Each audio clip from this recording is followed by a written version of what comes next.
Aldığımızda bu ko'rinib atgan qabre Payg'ambar alayhisolatu vasallamniki eng kichik kenji o'g'li İbrahim ibn Muhammadniki qabrisidir. Bu bola Payg'ambar alayhisolatu vasallamniki dediki Mariya Qibtiyadan tug'ilgan bo'lib, Hijriyaning 8-yili tug'ilib, Hijriyaning 10-yili Madinada o'lib ketgan. O'lib ketgan vaqtida yashi 1,5 yosh. Payg'ambar alayhisolatu vasallam bu sevimlik o'g'il o'lib ketgan vaqtida buning firoqidan yig'lab yosh to'kkan.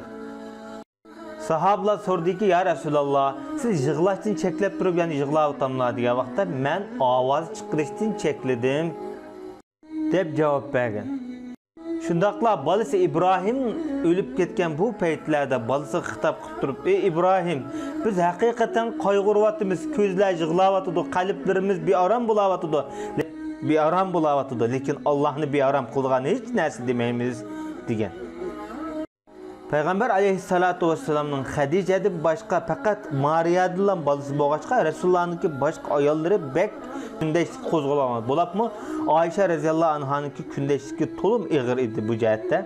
Bir qitim Payg'ambar alayhissalatu vassalam o'g'li İbrahimni bo'yniga elib ko'tarib Oyshaning qishiga opirib deydi-da xushalliqdan. Oysha qaramamsiz, menga o'xshayaptam desa, yo'q o'xshamaydi ekan sizlarga degan Oysha. Qarma Peygamberimiz cevap verip qarmamsa onun aqliqiga, onun go'shtlariga deganda Ayşe radhiyallohu anhanın kundashi qo'zg'alib, "Ech süt emgen bola shunda cho'ng bo'ladi" degan. Chunki Payg'ambar alayhisolatu vasallam İbrahimning onasiga sut ozroq bo'lg'achqa, sut ozroq ayol bo'lg'achqa bir sutlik ech kelib bergan. Bu ayol shu sutni ichib, bu bolasini shu ichib, shu orqali shu sut ichib cho'ng bo'lgan. Bu sutning ta'sirida hem de bu ayol özüne ait ve qamlashgan, chiroyli, güzel ayol bo'lg'achqa, bu balımı chiroyli, cho'ng bo'lgan. Lekin hem de Ayşe insanlık nuqsdan bir yerde birleşikini yo'shiran bo'lgan jihatda.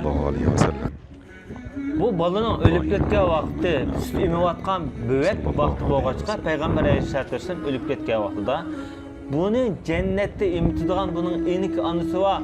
Bu sütünün ahirinde şu cennette imidu degan.